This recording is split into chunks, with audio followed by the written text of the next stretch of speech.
In this lesson, we will learn how to use custom fonts in our web pages. So for example, we as designers may have fonts installed on our computers that we love, and we may want to use those fonts in our web pages. However, if a visitor of our website does not also have that font installed, they will not see that font, and instead their web browser will fall back to use a system default font. Well, in this lesson, we will learn how to sidestep that limitation by embedding font files into our web pages in a way that browsers can easily download and use. And this will allow us to use any font in our web pages that we have the proper licensing to use. Let's get started. There are different approaches to embedding font files into your pages, but I think they can all be broken down into two categories. The first category we will call hosted solutions. Examples of this would be Adobe's Typekit or Google Fonts. These services will provide you with a code snippet that you can copy and then paste into the head section of your website. These services will do all of the heavy lifting, and the code that they give you to paste into your head section will reference files that live on their server. So then literally all that you will need to do is use the font name in your font family CSS declarations. Now these hosted font solutions are so easy to use, we're not going to cover them in this lesson because really there's nothing to review. Now the second category we will call self-hosted fonts. This is where the font files live on our server and we need to manage those files and link to those files in our CSS code. It's a little bit more tricky, so the rest of this lesson is going to be reviewing that process. Let's dive right in. There is a font named PT Sans that I enjoy using in my designs. It's a freely available font and its license lets anyone use it on their pages. So I downloaded the PT Sans font from a website named Font Squirrel. Now typically when you download a font, it will include a regular version, a bold version, an italic version, and a bold italic version. Let's begin with the regular non-bold, non-italic version. Now you can see that there are 4 files, and you may be wondering why isn't there just one file? All 4 of these are the same exact identical font. However, different web browsers and different devices need different formats. So we can see that these 4 files have the same name, pt-sans, but this one ends in EOT, this one ends in .svg, .ttf, .woff. So if you have a font that you're licensed to use, and let's imagine that you only have the TTF version, you'll need to find a web font generator that can automatically convert that file into all of these different formats. I recommend you perform a web search for Font Squirrel and then look for the web font generator page. So once we've chosen a font and we have the 4 most popular file formats for the font, we need to move these files into the same folder as where our web page lives. So this is where our example page lives, index.html. This is the example page we've seen in earlier lessons. And we know that we have a CSS folder with our CSS file. Now, in order to stay organized, I'm going to create a folder within our CSS folder named Fonts. And I'm going to move over the PT Sans font files into this newly created Fonts folder. With these files in place, let's hop over to the text editor and begin writing a bit of CSS code. So I will create a commented section to stay organized. Custom fonts. So all of our custom font code will be placed between this line and this line. So the first thing we're going to do is include the @ sign and then font face.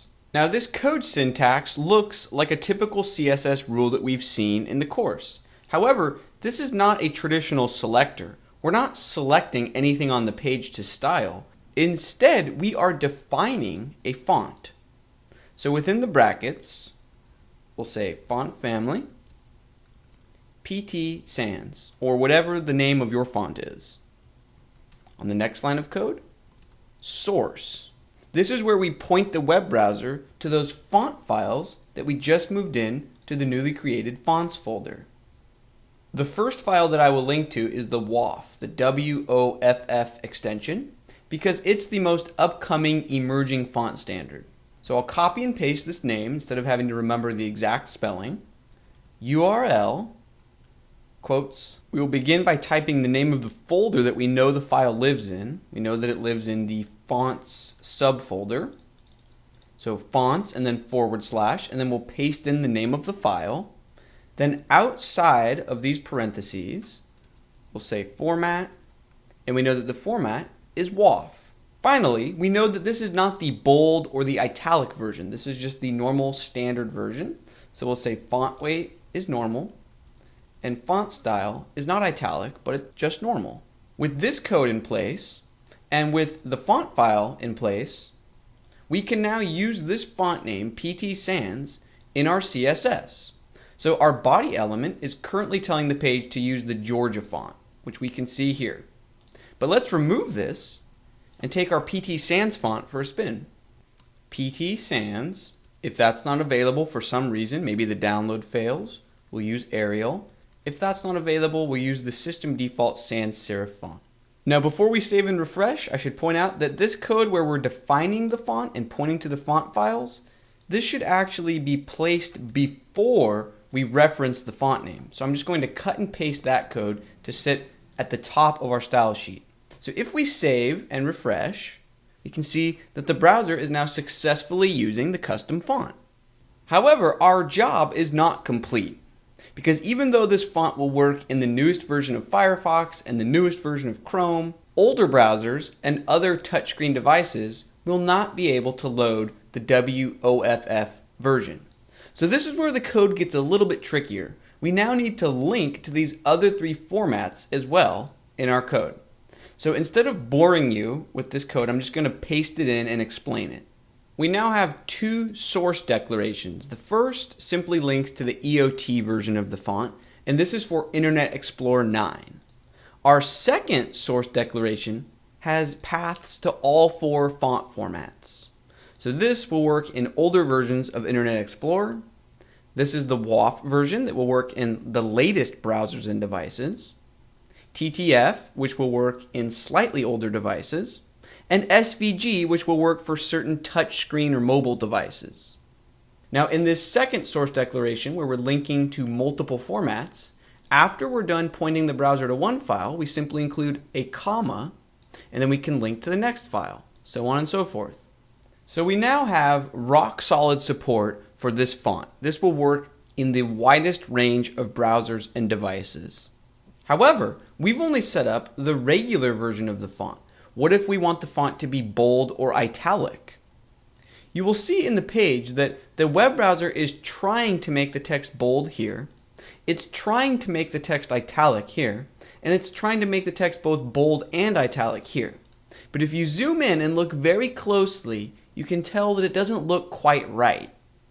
This is because the web browser is trying to use the base regular font, and it's artificially manipulating the font to be bold or italic. That's not ideal. We want to provide a dedicated font file that a font designer has created to appear bold or to appear italic. So all we need to do is add additional font face rules in our style sheet for the different bold and italic variations. First, let's add the bold font. So here are our font files that are in the website directory. Here are all of the font files that we downloaded. So here's the bold folder. So I'm just going to move over the bold files in all of the different formats. Now we need to link to those new bold files in our style sheet. So we'll create a new font face rule, font family. We want it to be the exact same name, PT Sans. Only we're going to include different source files now. Now instead of boring you by typing in all of this code, I'm going to paste in a bit of code, and it's simply pointing to the new bold files that we just moved into the folder. Now the key to our new rule is to make sure that we specify that this is font weight bold and font style normal. So this font face rule is very similar to the first one that we created, except we're pointing towards different files that are the bold files, and then we're specifying that it's bold but not italic. So now, if we save and refresh, I want you to look very closely to this text that I'm highlighting. Now, through a video file, you may not be able to see the difference, or the change might have been very subtle. But believe me, if you're using a high-quality screen to view a web page, you will see the difference. The font is much smoother, and it's a very beautiful, bold effect. So all that remains now is that we need to do the same thing for italic and bold italic text. So all that I'm going to do is find the place that we downloaded the files to, and I'm just going to move over the files for italic and move over the files for bold italic. So this folder is quite messy. Let me clean it up a bit. So now we're just going to head over to our CSS and create 2 additional font face rules, one for italic and one for bold italic. Font face. I will paste in the source lines in just a moment, but let's get the skeleton set up first. Font family. We want the same name, PT Sans. Font weight normal, but font style italic. And then we want one that is both font weight bold and font style italic. So at this point now, I will just paste in the relevant source lines. Here are the lines for the italic, and here are the lines for the bold italic. So if we save and refresh, pay attention to this text and this text. They look quite a bit better. And that concludes the process of embedding custom fonts into your style sheets. Feel free to apply custom fonts however you see fit. Maybe you want to leave a traditional font like Arial for the baseline text and then only use your custom fonts for headings. It's up to you. You are also free to include as many different custom fonts as you would like. However, I will include the 2 following warnings. Number 1, the more font files you embed, the longer it will take your visitors to download all of the files. And number 2, many wise graphic designers have gone on the record to say that the fewer fonts you use in a design, the better.